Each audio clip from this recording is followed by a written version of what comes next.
all that to say is this, is that when my wife and people want to make decisions in the home, sometimes you're going to find friction, right? With your spouse. Like when your spouse has, hey, you're coming together and we need to make a decision about the kids, whether it's about health, about doctors, about feeding them, about bike riding. We're going to go through that. And it can be a source of tension, and it has been a source of tension in our lives. But I think the cool thing about our marriage is that we learned is that we talk it through. Communication is one of the biggest things that we do in our marriage. We always talk it through. We don't shy away from the things that the things that like may seem like hard topics, and we just say, hey. And I had to learn that I cannot put feelings to words. That's right. Do not put feelings to words. That feelings are a lie, and words don't have feelings. It took me 30 years to figure that out. Feelings are not your friend. Feelings are not my friend, like the microwave. And so saying that is that when we come together, I love my wife's we had to navigate this. Alyssa was saying, Jeremiah, just let's go through all the facts. Yeah, we did. I think that, and how we navigate things in general in our marriage is like, we look at who has the most knowledge on a subject and have a conversation and go from there. And we trust each other. And it's not like one person always makes all the decisions about this and the other one always makes all the decisions about that. It's like we both come at it from our own perspectives and have a conversation. And I was just talking to a friend last week about a sensitive subject. And are we going deep? Do you want to? We got one viewer. They want to know the deets, all right?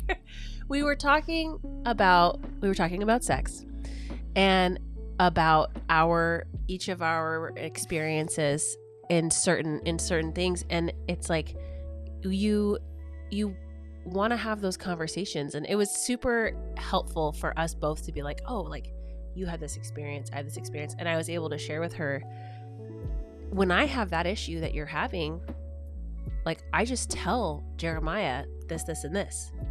And she was like, oh, wow. Like, I don't know if I've ever had that conversation with my husband. And it was cool to just be able to be like, just try this, having open communication. Open communication for the desires of marriage, the marriage bed.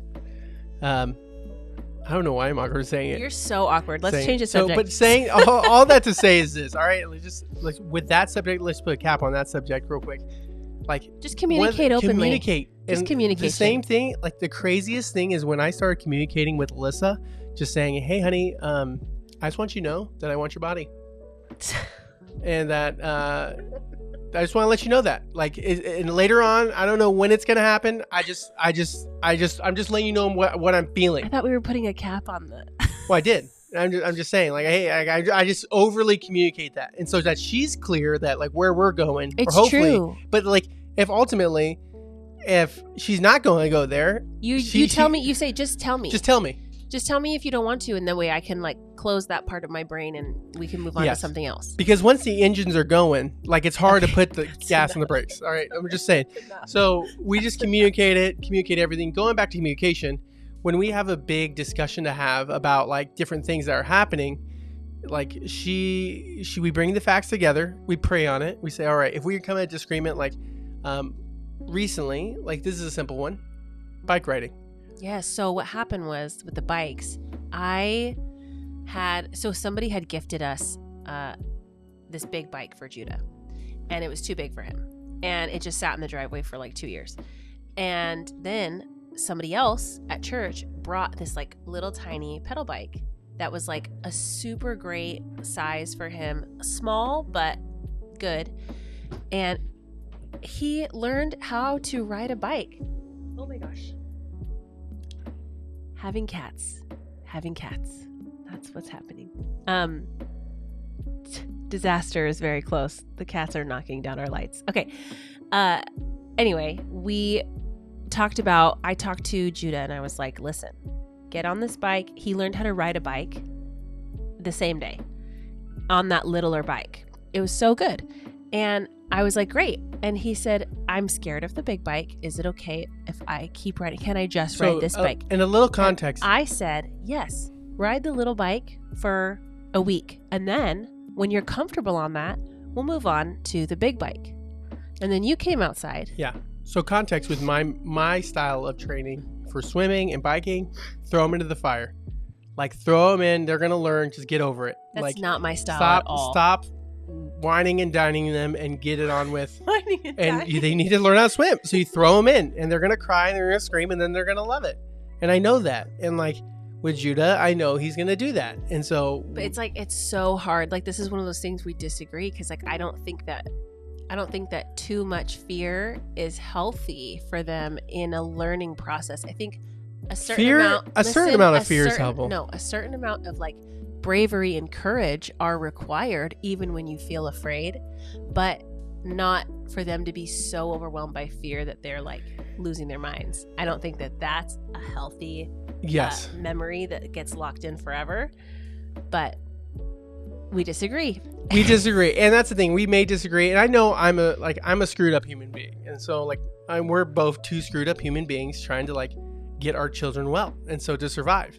And so saying that, I learned where to push the boundaries a little bit. Like, Alyssa, you got to trust me in this, and she didn't trust me in it, and we got in a little bit. We tiffed a little in front of Judah about whether he would do what I said and stay on the smaller bike until he was more comfortable, or whether he would get on. But here's what happened: the little bike was too small, and he was starting to struggle with pedaling because the bike was too small, and he was actually size-wise, he was ready for the bigger bike. He was just nervous about it.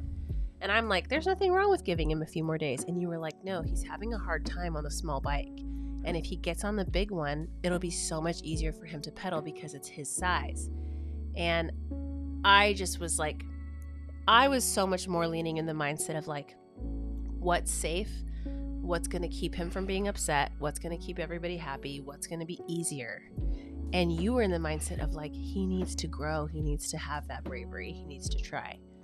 Absolutely. And what happened?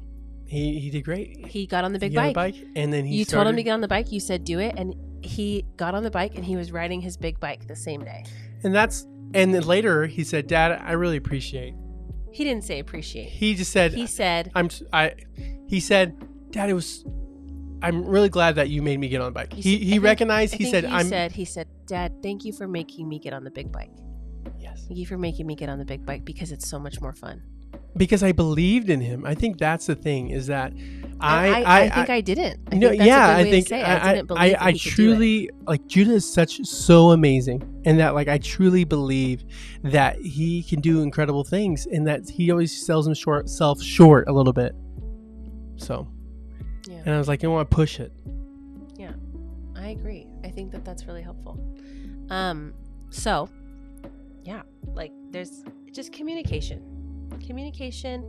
letting someone take the lead in a situation that's where it's more helpful. Yeah. And that's just time we talked about it later. And I think the biggest thing, like, we learn in front of the children, especially, so something we learn in front of the children, especially, is that we know when to back down. Know when it's appropriate to step away. Know when it's appropriate to say, hey, I'm going to let you lead, for the sake of just like, not like back down, like I'm authority or anything like that, but just like, all right, there's going to be times where we got to trust our spouse. We may not agree with our spouse, but we got to trust their heart in that. Trust their heart and their intentions. And I think you do that with me. Like, even though I'm wild and crazy and you're like, Jeremiah, this is like, it just really makes me scared. You let me do things sometimes. And sometimes it works out. And sometimes I come back, like with River, I know I cannot literally throw that kid in the pool. No, and that's Judah is very different from River. Judah learns